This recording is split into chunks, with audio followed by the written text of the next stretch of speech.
Well, good evening, and welcome, ladies and gentlemen. Thank you so much for joining me this evening.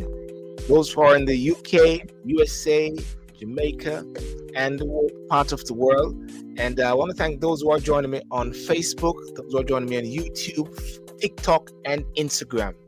Primarily, this is on YouTube. So if you want to really see the wonderful face of the guest, you go on to YouTube, Instagram, and Facebook. TikTok is more like an overflow.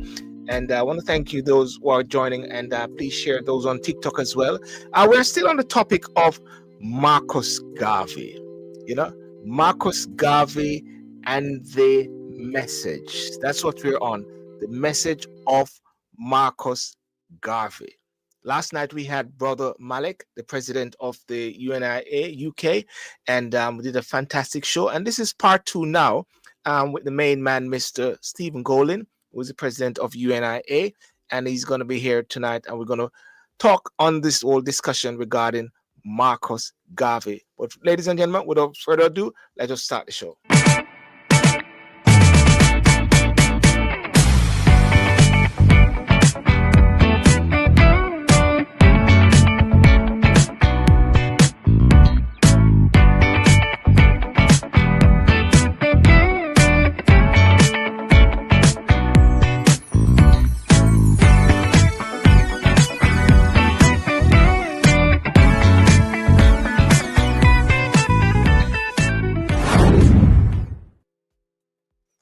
Well, thank you so much.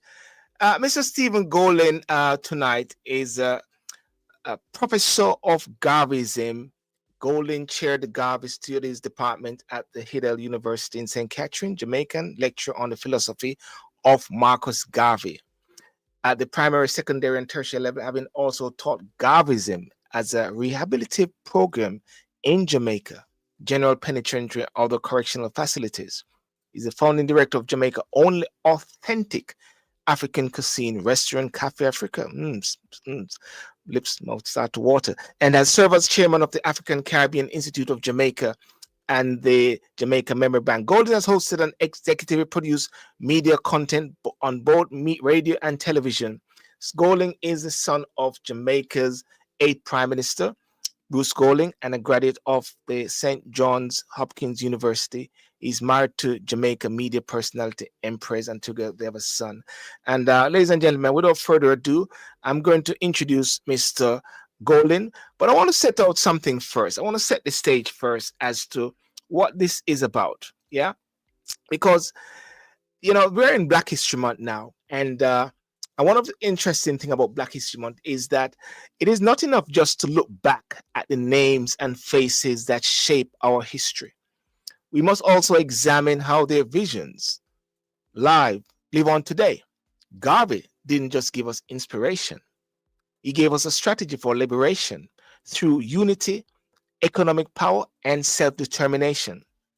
And joining me tonight with Steve Golin, we're going to unpack how Garvey's teaching on strategy, identified, and global unity still echo in our struggles. So stay tuned, ladies and gentlemen. Without further ado, I'm going to introduce Mr. Golin. Sir Golin, how are you, sir? Silborn, how are you doing, my friend? I'm good. Welcome and thank you so much. It's never late. And I mean, good night to you also and to your viewers. I know you guys are in the PM hours there in London, right? Yes, it's 9:06 now, and you are 3:06. It's 3:06 there. It's a nice cool afternoon in Kingston. The rain just tells the place cool and breezy. Yeah, I hear that, and it sounds like you're trying to rub it in. I don't know why. I sense that. The last time I spoke to a friend, and he said, Silburn, listen, I'm on the beach at Dunsborough Falls reading the newspaper. I said, oh, for Pete's sake, on a Sunday. Yeah, man, and I must come home. Time is coming. Time is coming. Well, listen, Steve, I think the question which I asked last night was Marcus Garvey. When that name is rung, or when you hear that name, what does it conjure up to you? The name Marcus Garvey. We set that stage, yeah. I mean, any Jamaican will know that is our first national hero. Whether they know much more than that is really up to them, um, and how they've been educated. But I did Yeah. hear President Malek, refer to Garvey in a very Christ-like way on your program yesterday, in Mm. terms of what he brought to the table when we talk about Black liberation. Yes. We talk about the struggle of African descendants over the centuries, given our particularly dreadful history Yes. in the Western Hemisphere.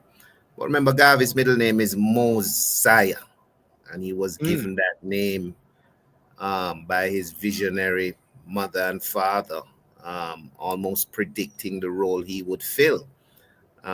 Even during his time in the early 20th century, he was referred to as the Moses of the black race. Right. Right. Garvey was a self declared black Zionist, so to Mm. speak.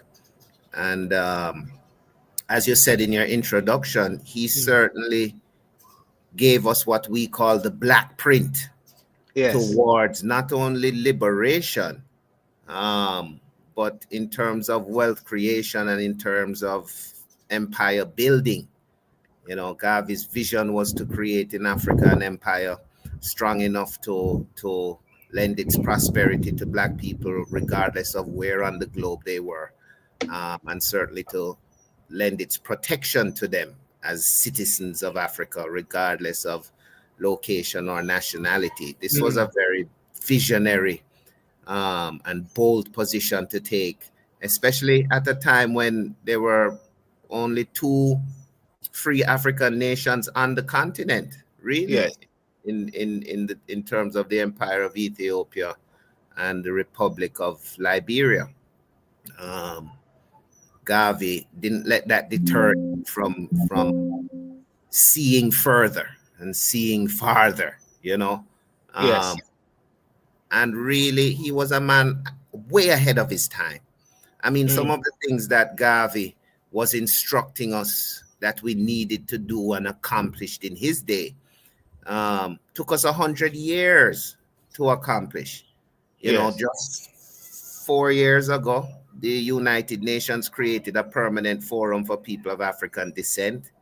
Um, a year after that, they declared August 31st to be an international day for people of African descent.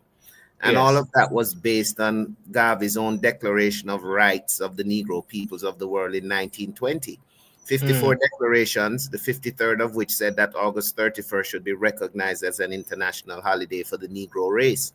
And the reason it took us 101 years to get that done doesn't only testify to how far ahead of his time Garvey was, but it was a matter of intergenerational planning, because the person who brought that to the UN was none other than the vice president of Costa Rica, the first black woman to be Yes. elected to that office in Latin America, Mm. in the person of Epsi Campbell Barr.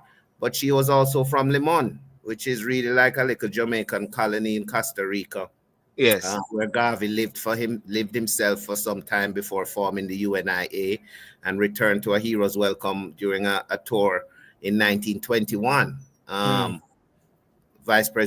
Former Vice President Campbell Barr grew up um, attending UNIA meetings and as a member of the UNIA Costa Rica division in Limon. So when Mm. she goes to the UN to say August 31st Yes. must be this day that we are declaring, this is Garvey's works, Yes. 101 years after he said it. And certainly, um, you know, almost 90, Yes. 90, no, 80, 80 years after his passing. Yeah. Still so relevant. One of the things that Garvey spoke of, and of self-reliance, unity, self-reliance, and nation building. And I wanted to ask, I had used it for the UK yesterday. Brother Malik was there, but I'm going to say to you, like, generally speaking, Jamaica, and based on your global perspective, how relevant are those values in 2025? Unity, self reliance, nation building, and are they being championed? These are the things Garvey preached about. Mm. Certainly, half a century after that, during the Black Power era, they were codified in what we know today in the Swahili language as the seven principles, the Nguzo Saba. And Yes. those are, as you mentioned, some: one, unity; Mm. two, self-determination; three, cooperative, collective work and responsibility; four, cooperative economics; five, purpose, right? Six, creativity; and seven, faith. Garvey spoke about these things in his own teachings and writings, perhaps the most powerful of which was his thesis on African fundamentalism, which he wrote from prison 100 years ago this year in June of 1925, um, where he literally he gave us a sort of um, literal black print. You know, when you use the word fundamentalism, it means to take literally. And so I would advise people to read Garvey's African Fundamentalism, but certainly the seven principles of the Nguzo Saba do embody part of the black print that Garvey laid down for us, you know, and he was bolding, stressing, particularly cooperative economics, and that black people need to pool together their economic resources, and understand the power of their spending, because you look in the world today, we are a major consumer bloc, and our Yes. consumption far outweighs our production. Mm. Yet Africa still supplies the entire world with the majority of the raw material needed to power, you know, such a digital revolution as we see going on. Yes. And Garvey was saying, you know, 100 years ago, we need to take seriously those resources on our ancestral land. We need to be deliberate in the skills that we pick up, and we need to be forthright in Mm. reclaiming what is ours and organizing amongst ourselves to retake our place at the global table. Um, and this is important, you know. I mean, even at the United Nations General Assembly this year, so many of the African leaders were stressing, as they have stressed before, for Africa, for an African nation to be given a permanent seat on the a seat on the permanent Security Council. Yeah. Uh, and the reason we don't have that, as President Malik was saying yesterday, is, you know, well, we don't have any nuclear weapons, right? I want, yeah, I want to just sort of interject by, I'm going to ask you the voice which is being played now, and it's very powerful, to break it down as to who is the voice and what it represents. Okay. Mhm, mhm. Did not suffer and die to give me an education to slight, oppress, or discourage my people. Because whatsoever education I acquired out of their sacrifice of over 300 years, I shall use for the salvation of the 400 million black people of the world. And the day when I forsake my people, may God Almighty say there shall be no more life for you.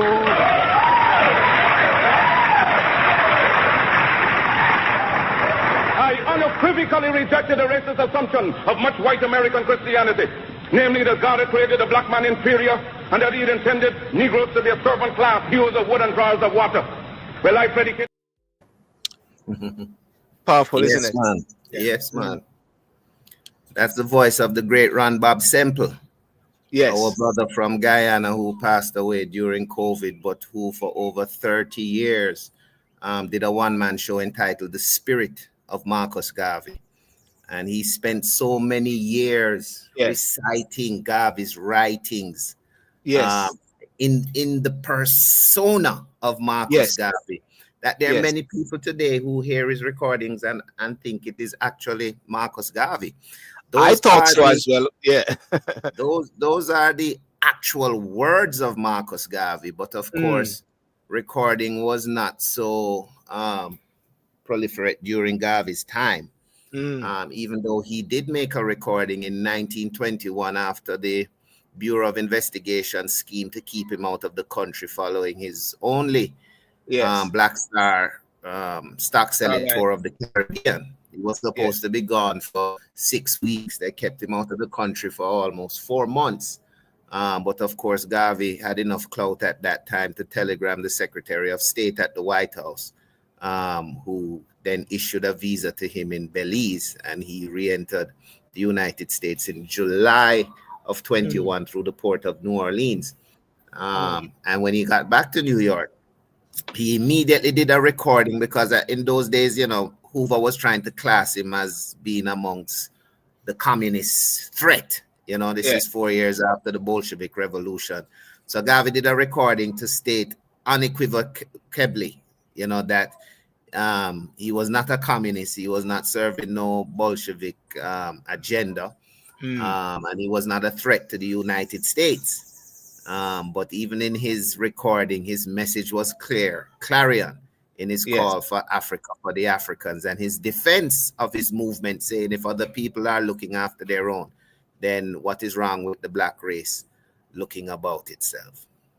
It's interesting what you say. What is wrong with the black race? Because if Garvey was alive today, what would he say? I'd coin this for the progress of the UK as we're in Black History Month.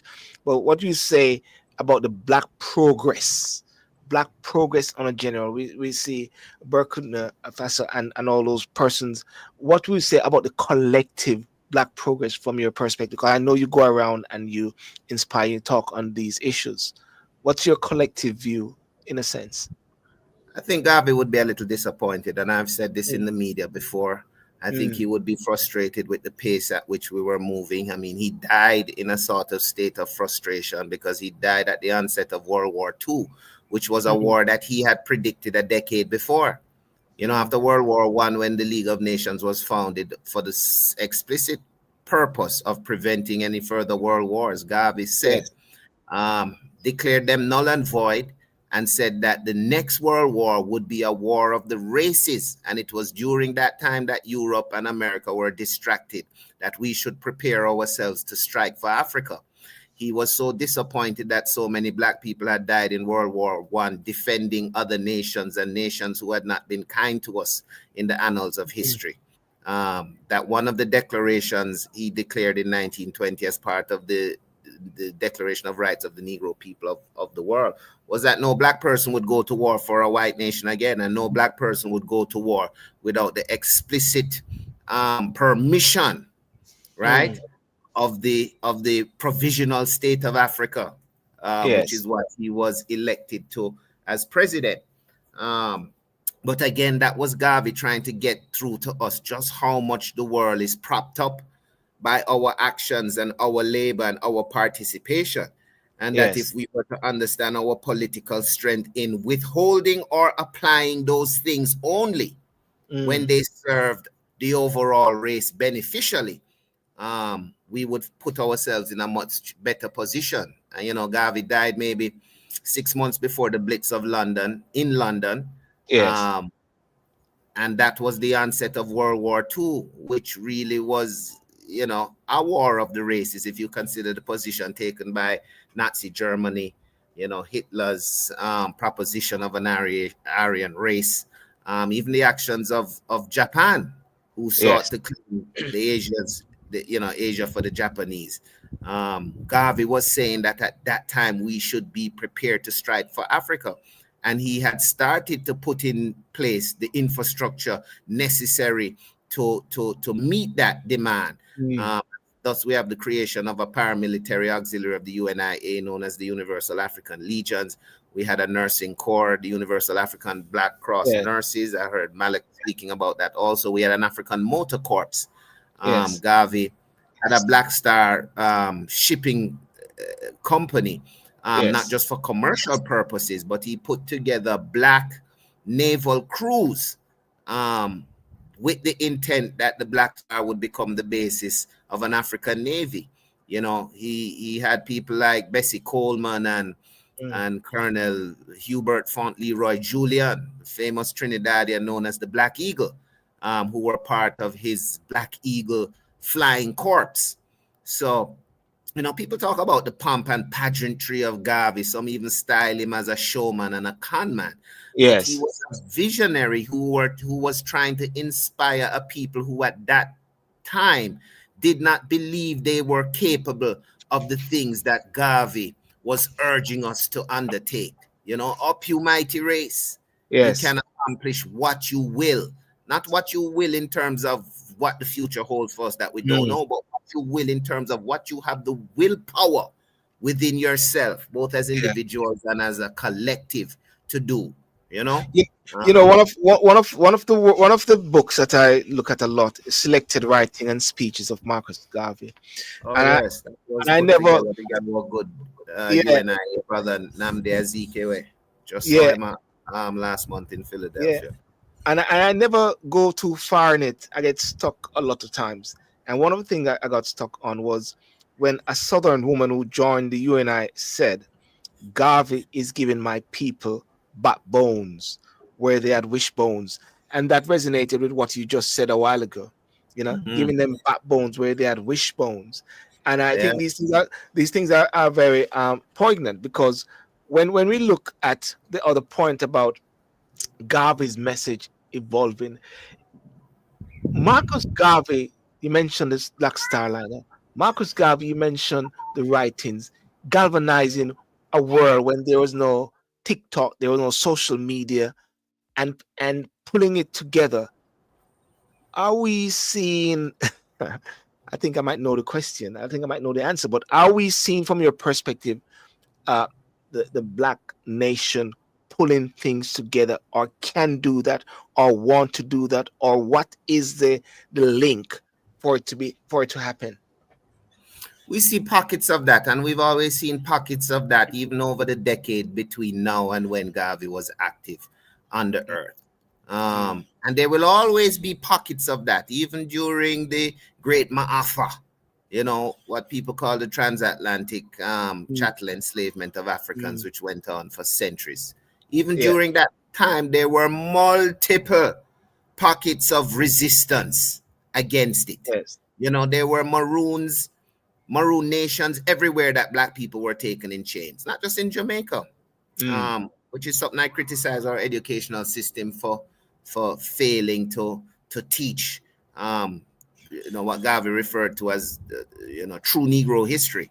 But the point I'm making is there've always been progressives amongst our people from that time until now who mm, sort of struck out in their own way to achieve, if not all of the things that Garvey prescribed, some of them, right? mm. And that's still going on today. You mentioned the Sahel states, people like Captain Ibrahim Traore, Yeah. um, and others in West Africa right now. There are Pan-Africanists like Julius Malema in South Africa. Yes. There's Amir Motley in Barbados. Yes. So we've always had those things bubbling up amongst our people, but the problem is we still suffer to a huge degree from the divide and conquer mechanisms of those who do not wish Mm, to see the African race rise and retake its rightful place mm, in history. And they found many ways to divide and mm. conquer us, right? And so we find, I mean, even now people criticize our leaders, but you also have to take into consideration who educated our leaders. You know, we are the ones who only we only think you're worthy of leadership if you have this PhD and this doctorate from this institution. Chances are those institutions supported and even participated in the chattel enslavement of Africans centuries ago, but yet you still recognize them as a sanctioning body when it comes to your people, and their credibility. It it And we mm, ignore the fact that we yeah. have an educational system from the cradle to the grave that carries very strong um, elements of white supremacy that is Mm, planted into the subconsciousness of our generations from an early age. So when they yeah. get to the age of assuming any sort of leadership, Yes. what do you expect them to do when what you taught them was Jack and Jill went up the hill? Huh? Well, You'd never teach them nothing. yeah. Well, what I want to say, it would be foolhardy of me to follow my script when there was a question which I put to Brother Malik yesterday, where Garvey emphasized mental emancipation. And I said, do our schools and institutions reflect that in Black History Month? And Brother Malik said, Mhm. our school, our, and you touch on that teaching bit now. So we can't rely on the institution or who to give us Black History Month to be the one that teaches us, because they're teaching us their bit. So how do Their we? story. How, His yeah, story, their not story, our story. not ours. So how do we get our story out there? I mean, of course, Well, we yeah, it's not all doom and gloom, because our yeah, story has survived up to this time. So we must have been teaching it somehow. And yes, there's some great stalwarts we can call their name. I mean, even before people like Dr. John Henry Clark, Amos Wilson, and others, we can go back to the time of people like Arthur Schomburg, John Edward yes, Bruce, and of course, the father of Negro history, who many people don't know is a Jamaican born in Negril, Westmoreland in about 1883, yes, but became the most prolific writer and the person who influenced and inspired people like a Dr. John Henry Clark. And I speak of Joel Augustus Rogers, right? yes, Garvey himself put in the UNIA constitution that each division must have a juvenile division attached. And there is an educational curriculum in the constitution in terms of what must be taught to these juveniles. And on the book list are a number of books by the same person I just mentioned, Joel Augustus Rogers, who is still not recognized in Caribbean literature and in the Caribbean educational curriculum. I have been making the push in recent years here in Jamaica for him to be recognized. We're making some headway, but these things take time. It's hard to convince the palace guard, or an old adage as I grew up here, and it's hard to teach an old dog new tricks. The thing is for them to realize that these aren't new tricks. These are old things that were done, but that just were suppressed and buried by the colonial authorities, because they themselves understood what the power of enlightening our people would have very well threatened their power base. And so they were not willing to endorse that or to engage in it. So listen, our people have to begin to wake up and realize that we cannot fall prey to the old strategies of the colonizer. yes, And I think we see that very much in the personality and in the speeches and the positioning we've seen from people like Captain Ibrahim Traore. Right? It's not so easy to assassinate our leaders anymore. It's not so easy to bribe the person standing beside them to betray them. We're not going to see what happened in the 60s when Africa was emerging as independent nations, and being infiltrated and manipulated by both the CIA and the Kremlin and the French and the British, so that they remained in control of what they needed from Africa, which really was the natural resources and to a degree the labor, right? yes. We're not going to fall prey to that anymore, because history and hindsight, gives you hindsight, and hindsight is 2020 vision. You understand? It's like a little protection to, Right. When things are happening right in the moment, sometimes you can't see the fullness. But 20, 30, 40, 50, 100 years later, you see all the pieces that was going on behind the scenes that that people couldn't see then. So, Emperor Haile Selassie I had a line where he says, "Africa awaits her creators." As I said before, Garvey was a man ahead of his time, and a lot of the things that he was urging us towards are only beginning to happen now, 100 years later. I don't want to make this sound like it's a bad thing, because it is a good thing, and we support those efforts.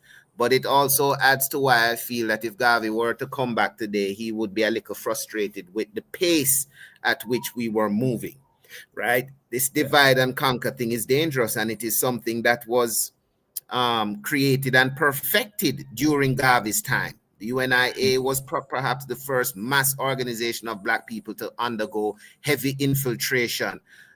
In fact, the counterintelligence program of the Federal Bureau of Investigation that was unleashed on the Black Panthers and the Black Power movement in the 1960s has its birth in the 1920s, when the first Black agents were hired to infiltrate the Universal Negro Improvement Association, right? And this mispropaganda, misinformation, sending letters between leaders of the movement that were not written by either of them. Something that we saw done with Martin Luther King Jr., Malcolm X, and others. Yes. You know, all of that began in the early 1920s to target Marcus Garvey and bring his organization down. And to a great degree, they succeeded. Could they be able to do that again in the 2020s? A whole 100 years later? Could it be done? And if our people sitting there believe, yes, it could be done, then it means we have not reached as far as we should reach. If you think that it would be possible for them to deploy the same tactics against us right now. You know, one of the things that came up, you know, we recently had a group that went to Burkina Faso to engage with the government of Ibrahim Traore, you know, a fact-finding mission to find out what it is they needed from Pan-Africanists in the West. How could we support the revolution there? And they were quite frank and honest in terms of what they needed, in terms of, you know, the key thing was on education, and helping to stabilize their infrastructure. So many of the things that they are lacking because of how French colonialism worked and how it propped up the system, and so that the French were able to pull the rug from under them once they took the hard line. And this is the area that they need Africans in the diaspora to help fill that void and fill that gap. But a real concern was, could we be trusted? Yes. And would not some of us come there to undermine them as agents of the very powers that Captain Traore is standing up to and against today? And when it was put on the table, what could we say? We could not boldly say, no, never, no. Yeah. It's a real consideration that even we had to pause and say, yes, we understand, and that might be so, but let us figure out a way to go forward to minimize and neutralize that when it comes. Yes. Not if it comes in, but when it comes, as if it's an assurity. So we have many of us out there today who Garvey warned us centuries ago that we ran the risk of extinction. And when he says extinction, it doesn't mean that you would have an earth at some point with no melanated people on it. You will never have an earth that don't have Africans on it. But if these Africans have so lost their identity that they only see themselves as being British or see themselves as being American or whatever the case may be, then we would have gone extinct as the children of Africans who were trafficked and smuggled out of their motherland and whose only hope and only will to survive was the potential of returning home one day. And they did that. Wow. They fought and they laid out a course for knowing that even though they may not see it in the physical, they would so lay out a course that their children's children would finish the war for them and return home. And Garvey spoke so eloquently to that. And so we are happy today to see people like Captain Traore. We're even happy to hear some West African nation extending the olive branch of citizenship to Africans in the diaspora who through DNA testing and otherwise can link their ancestry to regions within those nations. Thank you so much, Stephen Golding. Ladies and gentlemen, I've got Mr. Golding here, president of UNIA Jamaican chapter, and you know, those who are on Instagram, those on Facebook, and those on YouTube, and those on TikTok. Thank you so much for joining, and to please share, because what I'm talking about is empowerment and educational information. I want to ask, if you're watching this and if you're watching on the replay or so, drop in the chat, do you think Garvey's message still applies today? Just for level of engagement, yes or no, and why? You know, let me know.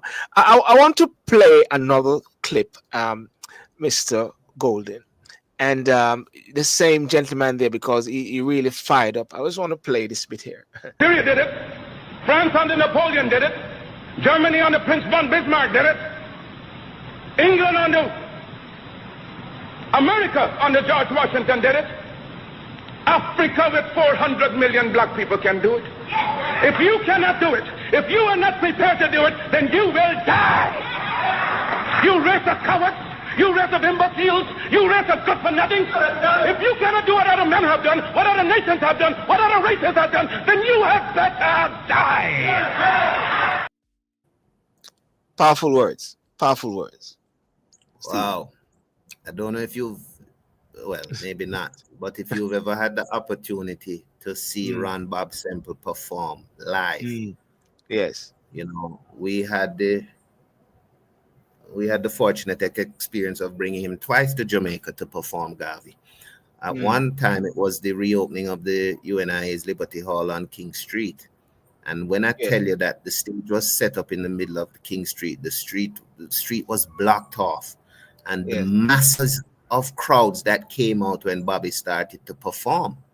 Mm, Um, because at first they thought it was just a little, some government function opening this building. The prime minister yes. was there, the leader of the opposition at the time.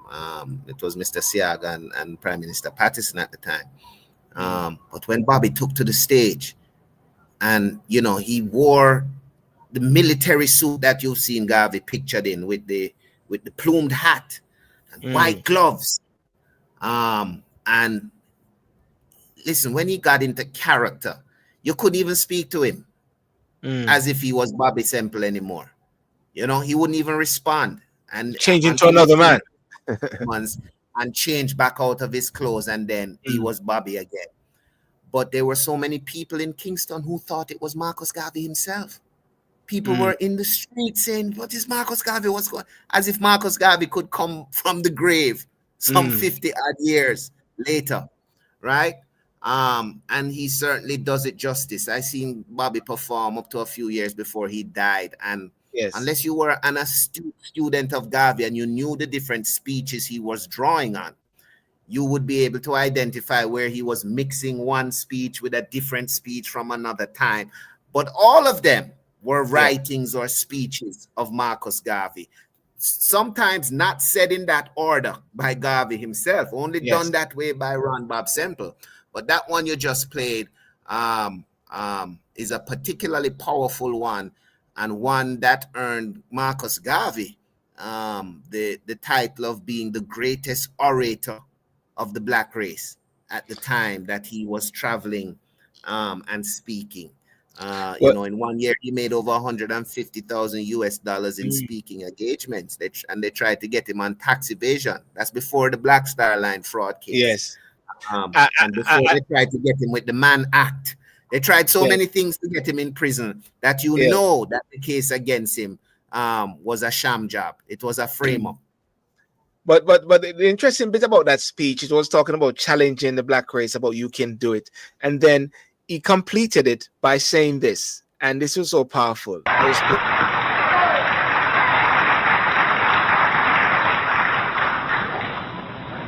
Can we do it? We can do it. We shall do it. We pray to God for vision and for leadership.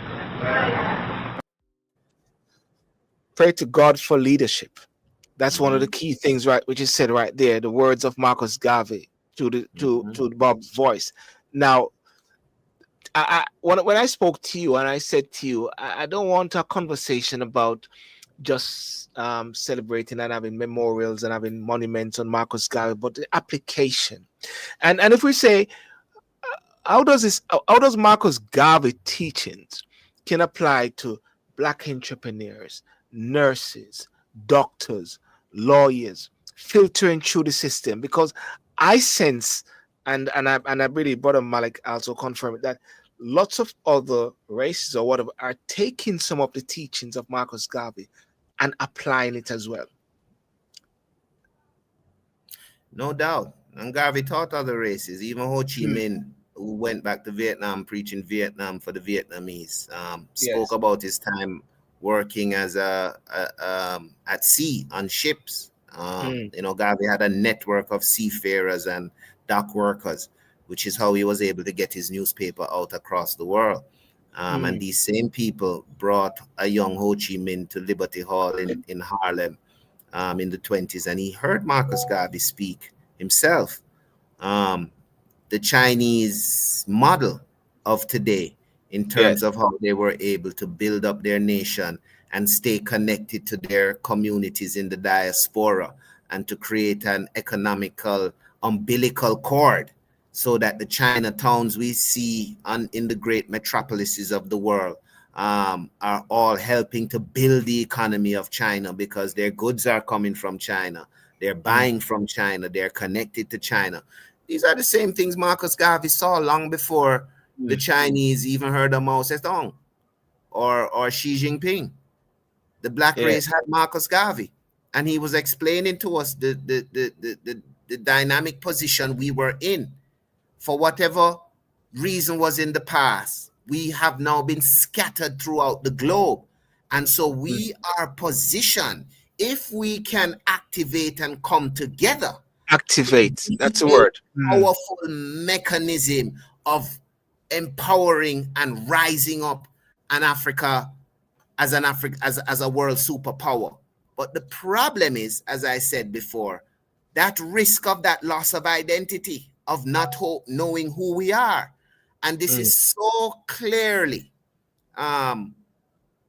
demonstrated by the great lengths and pains that other powers in the world have gone to rob us of our identity. From the very fact that when we stepped off of that slave ship, they stripped us of our names. That was never done in slavery practice by any other people. Not even the Arabs would steal our names in slavery. The Romans never stole your name when you were taken as a slave.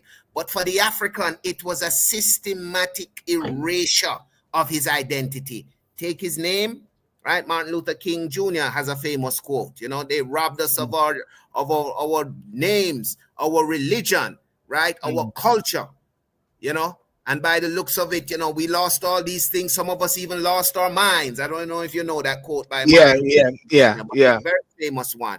But it cuts deep and speaks to that experience about how there has been a systematic effort to erase the African identity. And we understand why. We understand that the only way a minority colonial power can control a majority of enslaved Africans is, as Steve Biko said, to use the greatest weapon against them. And the greatest weapon in the hands of the oppressor is the minds of the oppressed. And so Marcus Garvey saw it as his mission to restore back to us our own minds. Hence his quote from Nova Scotia in 1937 when he said, we are going to emancipate ourselves from mental slavery. For whilst others have freed our bodies, none but ourselves can free our minds. And today, world that we're living, you know, very digital with everything now. And I'm going to ask you for some pointers, if anything, as we're coming up to the end. Bringing Garvey's Pan-African vision to life in a digital, globalized world. The responsibility, of course, is upon us, isn't it? Sorry. Okay, Stephen. Yeah. Certainly, Silburn. I beg you, give me 30 seconds. Let me just plug in this laptop. No problem. I will just. Before it dies. No problem. Well, ladies and gentlemen, we're just talking to Mr. Stephen Golden, and you can find his contact details there, which is stephenbgolden@gmail.com. And this is just part 2, following up from yesterday with Brother Malik, Minister Malik, and I believe this is so important in the light of being Black History Month in the UK.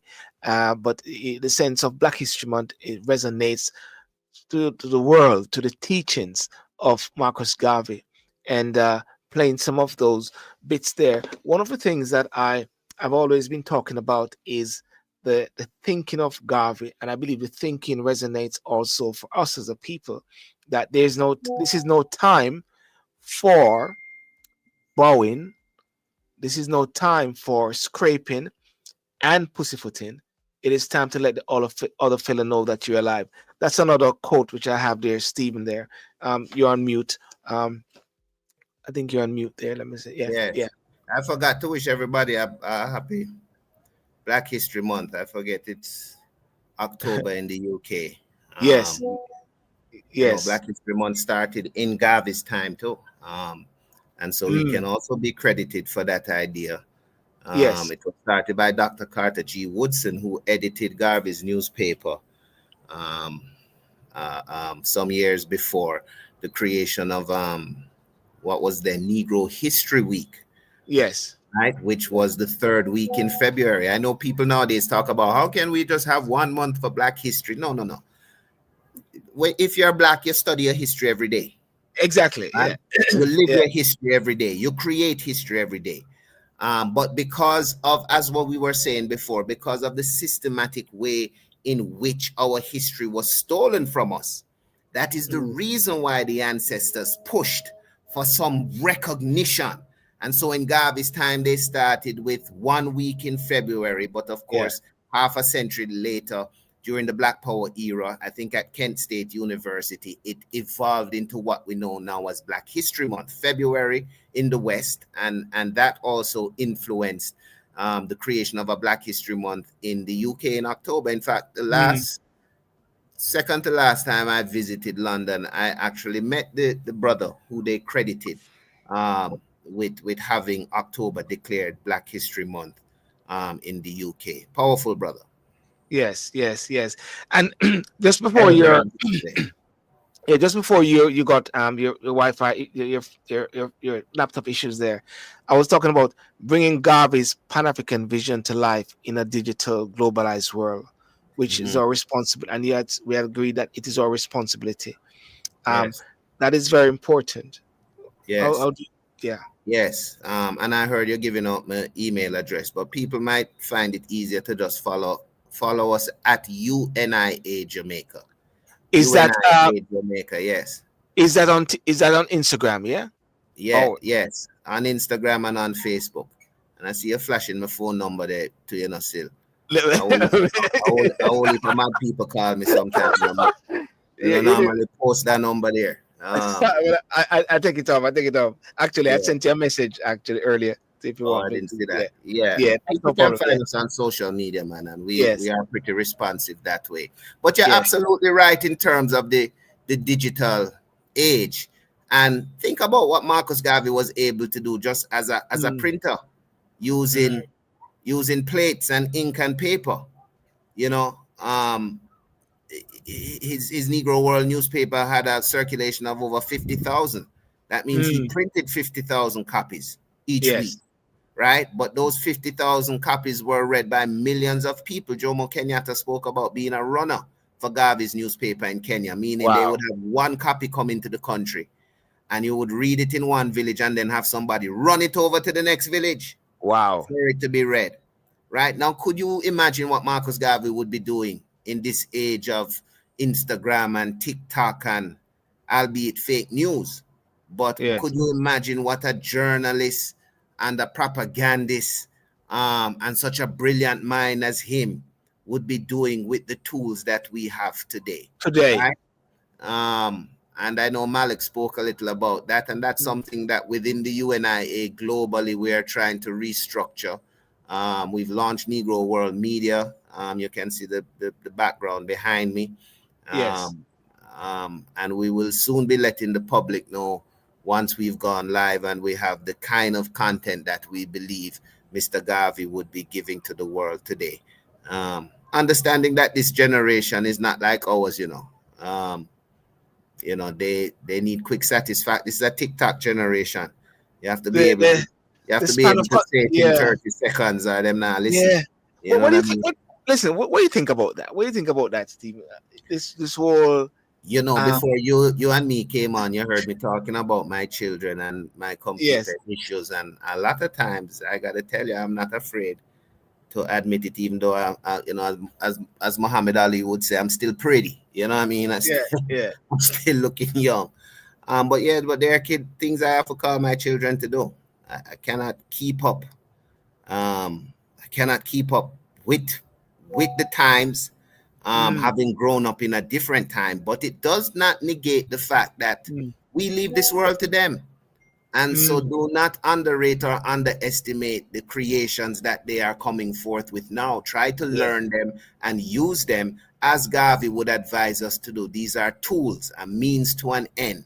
What we have to do is keep this generation's minds focused on the end goal and allow them to get there how they choose to get there, as long mm. as they get there.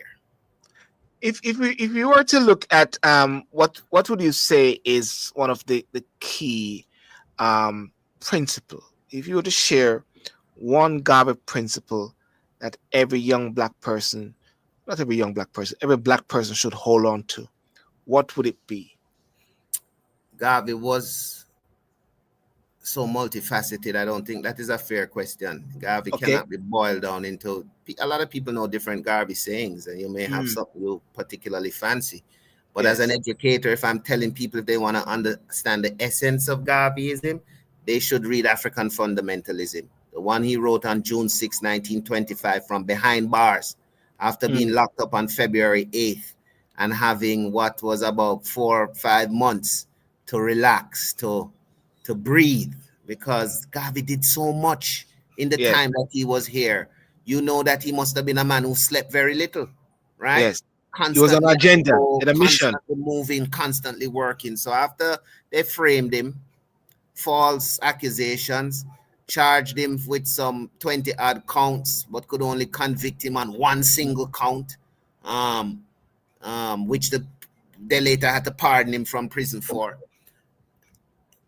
After they confined him, he took a moment and he wrote what is known as African fundamentalism. People can Yes. Google it, look for it.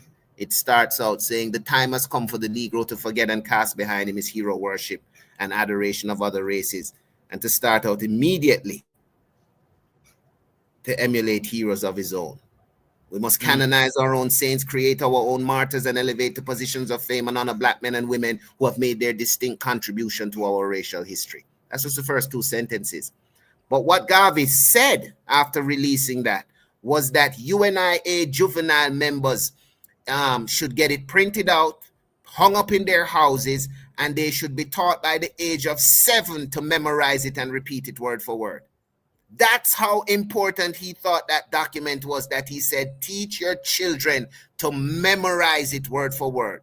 And it goes in about 2-3 stanzas. It addresses reclaiming our rightful history. It then mm, addresses justifying our history, going back to the days of Egypt and the accomplishments of black people. It then spoke about our need to organize like the great Church of Rome. It mm. had lines like, let no political machinations or religious scruples divide us as a people. So don't let politics or religion Divide. separate us as black Yes. people. And then it had the most inspirational line saying, let the sky and God be your limit, right? Mind creates, and anything you want out of life, you can have through the creation of your own mind. And it ends by saying, we live, work, and pray for the Mm, founding of a racial hierarchy, for the establishment of an African empire whose only natural limits shall be God and Africa. Beautiful, beautiful document. Ask me, how many schools have it, know it, or teach their children it? So those who are listening and have never heard of it before, look it up. It's called African Fundamentalism by Marcus Garvey, written in 1925. You plug those into your AI, you must find it, right? African fundamentalism. Yeah. African Mm, fundamentalism. mm, yeah. So that was Garvey after so many years of leading the largest organization of black people, having suffered and been imprisoned for us, resting his body and his mind for a little bit and deciding to put pen to paper to tell us what he felt we needed to know should anything happen to him while he Mm, was in prison. And it is a wonderful document meant to be taken literally. Yes, there is a book called African Fundamentalism by Garvey scholar Tony Martin, mm, may he rest in peace. I can't remember if the document that Garvey wrote is actually in that book. I know Tony used the title, so to speak. It may very well be. I actually mm, do have a copy in my library. I'll have to double check it. But what we're looking for is the thesis written by Marcus Garvey, which is mm. entitled African Fundamentalism. The Negro's creed must be confidence in self. His motto must be one God, one aim, one destiny. That's the subtitle. Yes. African Yes. Fundamentalism by Marcus Garvey. Or just remember the first line. The time has come for the Negro to forget and cast behind him Mm. white supremacy. Garvey didn't say white supremacy, though. He said his hero worship and adoration of other races. But that's what he was talking about. Stephen, I want to say we could go on forever and stuff like that, but you got a book there or books that you write Yes. also in regards to that. Yes, we are about to embark upon our second annual Marcus Garvey Symposiums in the Caribbean. We go from island to island on the dates that Garvey visited those islands when he did his final tour of the Caribbean in 1937. Last year we did St. Lucia, Barbados, St. Vincent and Trinidad and Tobago. This year we will also be adding to that Dominica, Antigua, St. Kitts and Guyana. And the feature, last year we featured the first movie about Marcus Garvey entitled Mosiah. This year we'll be featuring a new book out that seeks to decolonize the early childhood educational curriculum. And it's entitled Daddy Marcus Nursery Rhymes, which is a play on the centuries-old Mother Goose nursery rhymes that teachers are still teaching children in the islands today. Jack and Jill went up the hill and Baba, black sheep, have you any wool? Yes, sir, 3 bags full. One for the master. Who is the master? Which master we have in this time? One for the dame and one for the little boy. You know who the little boy is? Who live down the lane. So I'm showing you that even though these are fun rhymes and tools for teachers to teach our children, they're not paying attention to the subconscious seeds you're planting in the minds. Yes. Why should I be teaching a kid from Kingston about London Bridge burning down? Because London Bridge burned down in the 1600s when they were building it. His nursery rhymes need to reflect his reality, his origin, his culture, his history. So we've transformed, and what we say in this age of reparation, we've repaired the narratives. So Baba, black sheep becomes Bobo, Ashanti. Mary, quite contrary, becomes Nanny, quite uncanny, right? Yes. Mary had a little lamb, becomes Caldi had a little goat, which is the story of how coffee was found in Ethiopia. Hey Diddle becomes a Jinga about Angolan Queen and Zinga, right? Transforming it, changing it up. Transforming it. And so it's a book that not only tells you how old these Mother Goose nursery rhymes are, but it gives you the historical background to what the repairs are doing, focusing on our story, our history, our culture. And also, it has a teacher's guide to it. So these books are not meant really to be books that the children just buy and carry home to read. They're books that must be used in the classroom because it has the different pointers for the teachers and points that must be emphasized as part of the lesson. So, there will actually be some at the London Book Fair next week, right? On the 19th of October. We won't be in London, but if people go to the London Book Fair and they can find the Repair Campaign booth, and they ask, if they ask, they have about 25 copies there to give away to Londoners. So if you get there early, get to that booth before others, ask for a copy, you should be able to get one. Just one per person. Yeah. Can I just play the video here that you gave me? Yeah. Please. Bobo Ashanti, have you any brooms? Yes, I 3 bags full. One for the prophet and one for the priest and one for the black king crowned in the east. That is a reference to how the structure of the Bobo community is. Now, each of our nursery rhymes, again, is not just putting words and rhymes together because they sound good. Each of the nursery rhymes reflects a particular story in our own cultural and historical landscape. Oh, the great Ras Makonnen.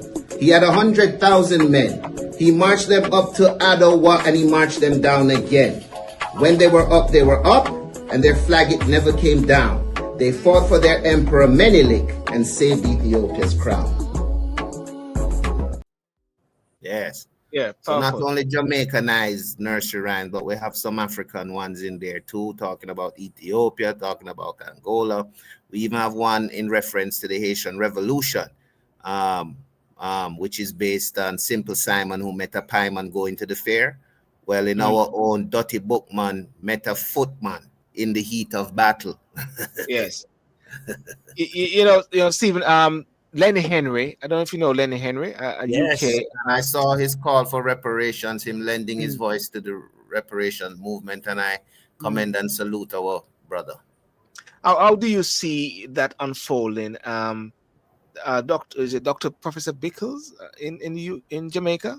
Who Yeah, is Professor Beckles, who is the Bickles? Vice Chancellor for the University of the West Indies Yes. and who since 2013 has been the chairman of the CARICOM Reparations Commission. Mm. And every member state of CARICOM has a reparations committee, commission, or council. In the case of Yeah. Jamaica, we have a council here in Jamaica. How do I feel about it? Listen, Oh, is I it was coming on up? a college campus at Johns Hopkins University 30 odd years ago when I first heard Black people bringing up seriously the issue of reparations. And other Black people were laughing at them, saying, "You're Mm. crazy." And I've lived long enough now to see governments and kings and queens now battling with the topic. The British Prime Minister saying something about it. The former British Foreign Secretary, who was a strong advocate of it before he became Foreign Secretary.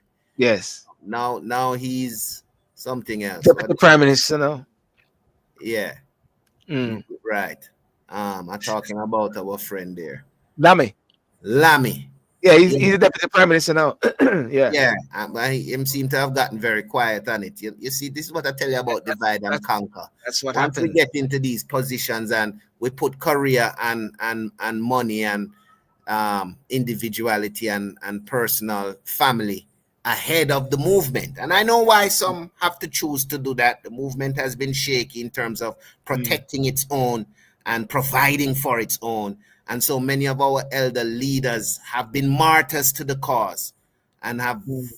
given their life and left their family in rags, right? Yes. And that is still the situation now, but it is because of that lack of collective security, unity, and our ability to support and finance our own. Nonetheless, on the topic of reparations, we're happy where it's reached.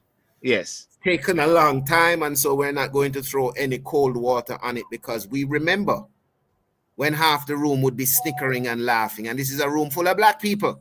Yes. Yes. Now we see the African continent, even the African Union recently weighing in, talking about what reparations are owed to them. We've come a long way since Black people in the West been talking about, well, Africans sold us into slavery, so they owe us too. There've been a lot of cast going on between ourselves. We've only now gotten to the point of having some sort of organized structure to sort of take the fight to those who need to answer.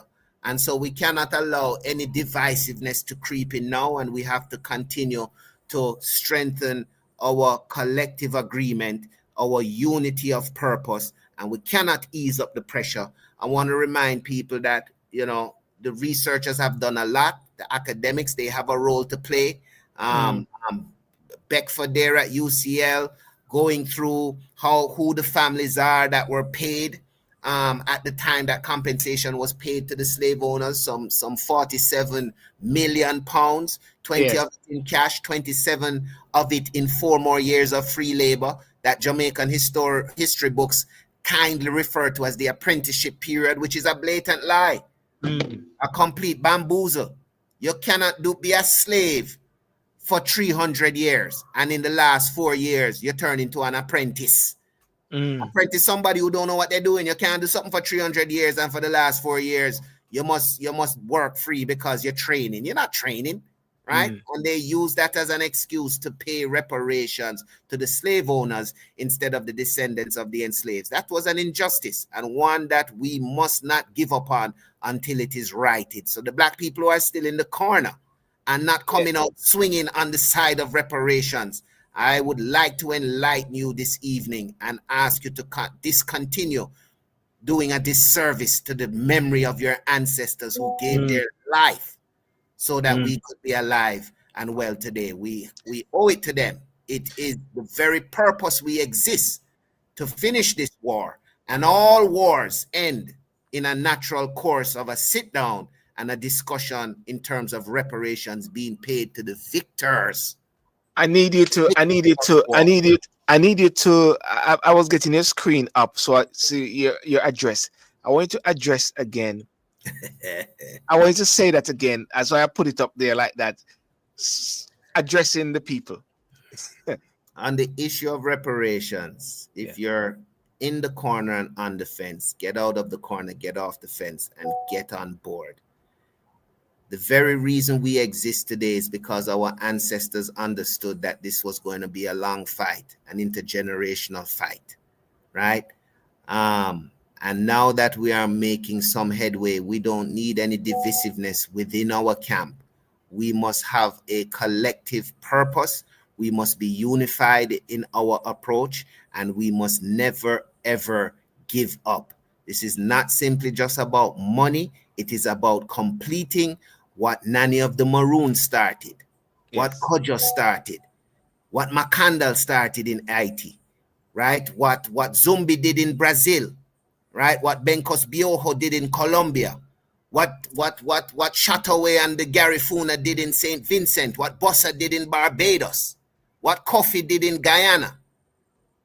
Everywhere where our people resisted, they fought against slavery. They fought a war that was long and protracted, and that does not end until we sit down with those who we have defeated, and proper reparations is constituted and paid to us, the victors of that war, because we won.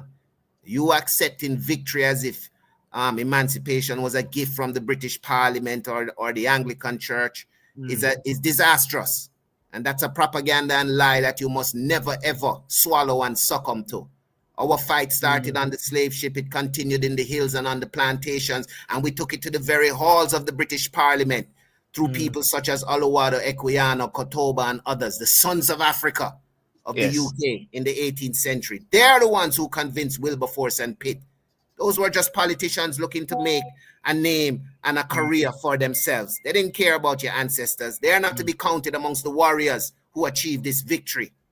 But the victory is not realized until we seal it up when we talk about reparations. So if you think reparations is a joke, you disregard and disrespect the very reason you have to live as a descendant of Africans who suffered through chattel slavery, kidnapped, enslaved. So many of us buried at the bottom of the Atlantic when Marcus Garvey said that when he was gone, he would come back in the whirlwind and storm and bring countless millions of Africans who died in slavery to aid us in the fight for liberty and victory. He was talking about what we're dealing with today. Reparations. You stole us, you owe us. Yes. That's the sound. That's a sound. And Sir Stephen Golden, I want to thank you so much for those words of power. At some point, I was listening to you, and you sounded almost like that gentleman there who recited the Marcus Garvey sayings. Nobody can sound like Bobby, but there is somebody coming up to fill his shoes. The young man who played Garvey in the movie by the name of Samuel Lee Fudge. So look out for him still. Maybe we can arrange for him to come on your program one day. Fantastic. And then finally, what's your last word then before we go? What's your and before we go there, Jamaica, where Jamaica is now, is Jamaica astute and aware, and is the teachings of Marcus Garvey in Jamaica on a serious note, Stephen? We've been chipping away at that for over 2 decades now. And yes, there are courses at the teachers' colleges because that's where we focused our energy. Teachers cannot teach something they themselves have never been taught. So while politicians have been saying for decades, we're going to teach Garveyism in schools. I even heard it come out in this recent election, being uttered. But politicians can stand on a political platform and say anything that make the crowd cheer. But once we sit down and work out technically how this is going to work, well, how is it going to work? A few years ago, they sent a compendium to the guidance counselors claiming that this was a Garveyism compendium, and all of those books ended up at the bottom of some drawer and never made it to the classrooms. And so I've said to successive governments, you cannot ask teachers to teach something they themselves have never been taught. You need to begin with the teacher training institutions. Every teacher training institution should move from having a course in Garveyism to developing a department in Garveyism, so that we can begin to teach Garveyism across multiple subject matters. There's Garveyism in mathematics, there's Garveyism in music, there's Garveyism in English, there's Garveyism in geography, right? And if you want to ask me how that works, you can also hire me to come and lecture to you if you want to learn how Garveyism works, not as a subject of history, but as a basis of philosophy to inform all subject matters. Thank you so much. Last word? Any other word, or that was it? I want your listeners to seek out the UNIA in London. I know President Malik was on. He's a good brother. He's a strong brother. He's working with a good team of brothers and sisters there. They're based out of Brixton in South London. They need more members. They need ones and ones to support their activities, to sign up for memberships, to pay their dues, and to strengthen them.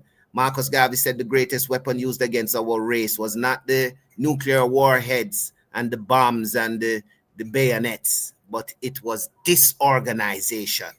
And so we're encouraging Black people in the UK to lend their support to the organization that is the largest movement of Black people ever founded in the 20th century. If we talk about Garveyism moving from being just a memorialization to action, listen, Marcus Garvey, the man, is dead, but his organization still exists. Don't talk about Marcus Garvey and praise Marcus Garvey without supporting his organization. And in terms of the UK, the man to speak to is Minister Malik. And the division to join is the South London division. Yeah, and I've got his number and his contact, and I said to myself, it makes no sense that I have him on the show and just say, yeah, great show, fantastic show, you know. I have to make some connections and to take it further to the next level, Stephen. So I want to thank you so much for coming on tonight. And of course, we've spoke many times, but we're going to be doing more of this at the same time, because I strongly believe that, you know, even though we got that 30-second window of that TikTok and those span of concentration, I believe when people are inspired and people listen, when COVID was going on, Stephen, how many people watch and read those conspiracy theories? There were things like hours, you know. People were into those things, you know. They're reading it and they're watching it for hours. Why? It was something which was moving to them. So therefore, just like people said tonight, listening to you make their skin glow. And the passion, I believe the passion is what will generate the thing, to be inspired. And then we can break out of that 30-second zone by inspiration. So it is it's you. We'll see if it works on that generation. But I appreciate you, Brother Silborn. Thanks for having us. I wish you all the best with the show. Keep up the good work. Keep enlightening our people. UNIA_London is how you find the London division. But people can still follow us here in Jamaica at UNIA Jamaica. No underscore, just one word. UNIA Jamaica spelled out. And please get on Instagram now and follow us so we can check you off and know that here are followers who are coming to us from the Silborn Sil Sunday night Corner Flex show.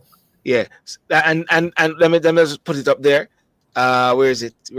UNIA. Yes, that's it. Jamaica. That's it.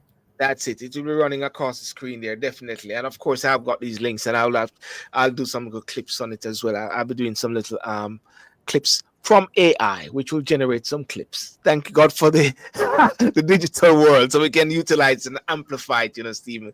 Listen, have a good one and enjoy the rest of the day. And about tell us where you go to. Say you go drink some, eat coconut water, drink coconut water. No, it's a Sunday, you know, say rice and peas from the store. Rice and peas. Love to our brothers and sisters, man. Love to everybody, and full joy the Black History Month. Keep the fire burning. Yes. Thank you very much, Stephen. All the best. One God, one aim, one destiny.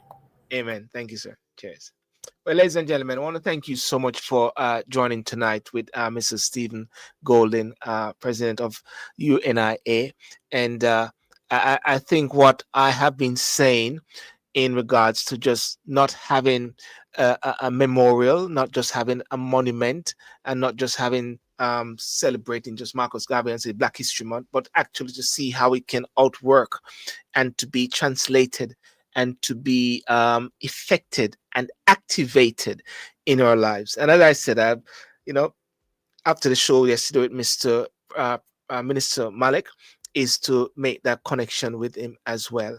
And yeah, definitely. And we were doing more of this as well. So you might be seeing me walking on in the park, and I'll be doing some videos using some quotes of Marcus Garvey as well. Why not?